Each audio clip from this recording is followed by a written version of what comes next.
The third is more dramatic than the root or the fifth is. It's a different feeling, but there's more drama in the third than there is in the root, even though it's weaker than the root or the fifth. Okay, so it's less strong in terms of power, but it's much more dramatic. It's stronger in its drama. Okay, so less strong in overall power, but stronger in drama, stronger in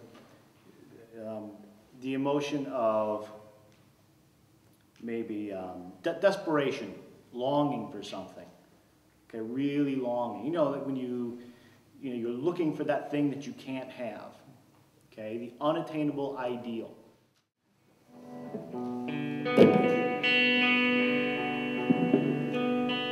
Listen to what happens when I go from the fifth to the root.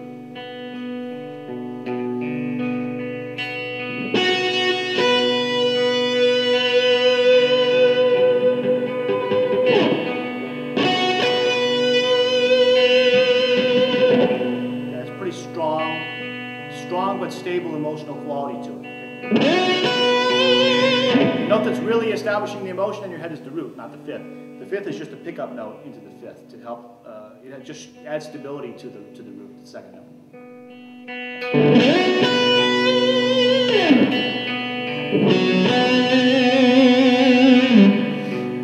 Listen to what happens when I replace the root with the third.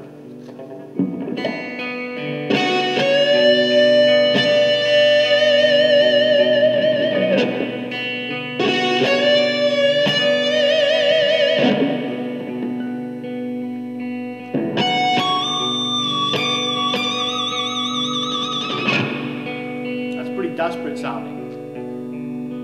Everyone hear that? Do you hear the desperation in that?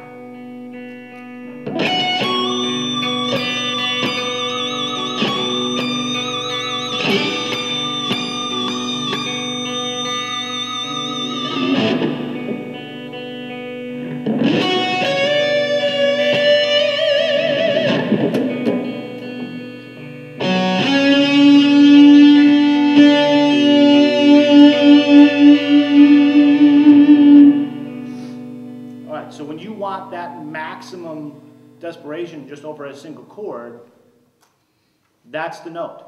That third has that feel to it. Are you guys all feeling what I'm feeling when that note is played?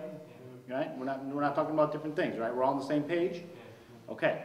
Well, guess what? If I feel that, and DL feels that, and Anton feels that, and Patrick feels that, when you do it, all your listeners are going to feel that. And then you can choose what you want them to feel, when you want them to feel it, at what point in the song or the improvisation or the phrase or whatever. That's pretty powerful. Pretty powerful to affect complete strangers in the way you want them to be affected, and when and how. That's real strong. Okay? It gets to the core of why you started being a musician in the first place, and why you're still doing it after all these years. All right? That's good stuff, huh? Mm-hmm. Yeah. Imagine picking up chicks with that. Yeah. Dude, you're beating them off with a stick. All right? Okay. So those are some of the consonant pitches. All right? Now, right now, we're just dealing with one chord of one key. Okay? In this case, it's the one chord of the B minor key. Well, let's see what happens when we change keys. We'll still stick with these consonant pitches. What happens if we go to E minor? Play E minor for us. Hold on one second. Let me quickly establish E minor in your ears so they don't hear the E minor as the four chord of B minor, because that's how they'll hear it right now. Okay, so I'm removing B minor from your head. Okay.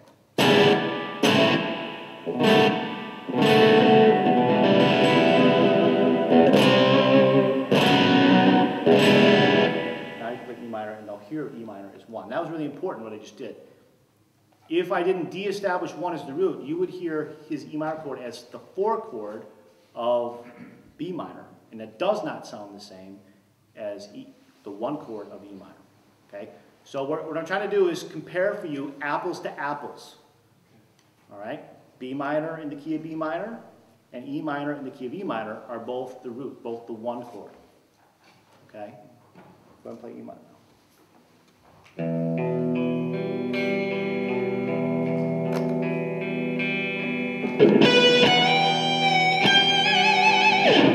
I just do? What'd I play? Isn't that amazing? You can all hear that? And that's amazing, isn't it? It's pretty awesome. All right, let's do it again.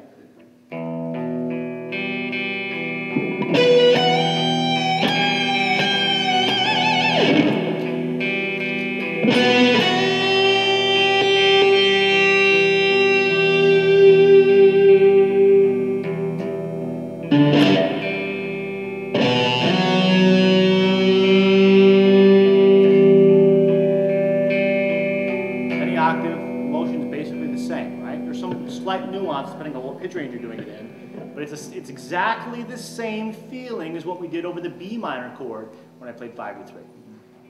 The emotion is the same. It's a little bit lower, but you feel and everyone else perceives the same emotion. Okay? That's important. All right, now let's do one other key. Let's do just A minor. Let me put A minor in your ears.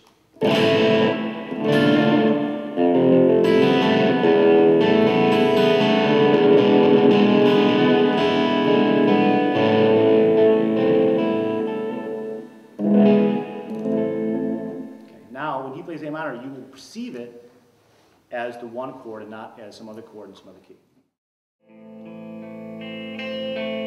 I'll play some notes. Do this. Don't look at what I'm playing. I'll play some notes and you let me know when I've hit the third.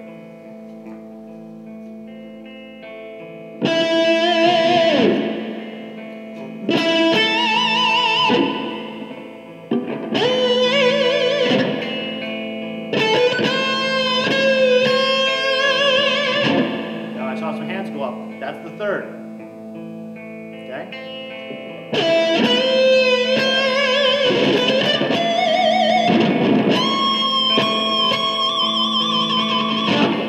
Hands went up. Good.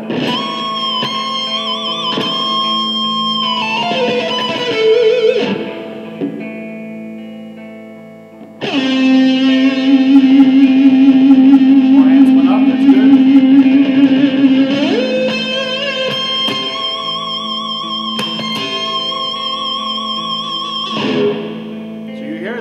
Right? We all experiencing the same emotions here when that third happens.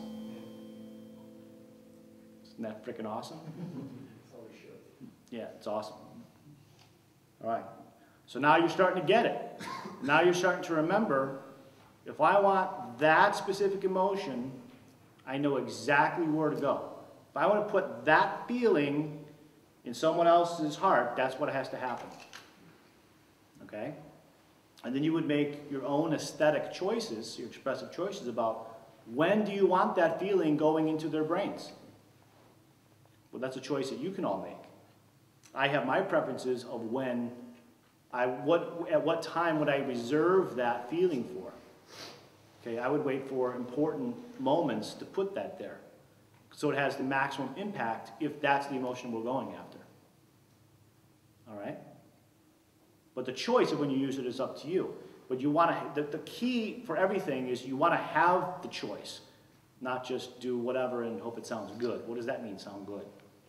It means that people won't think you suck, or we're not here to sound good. We're here to put emotions in people, right? And in ourselves.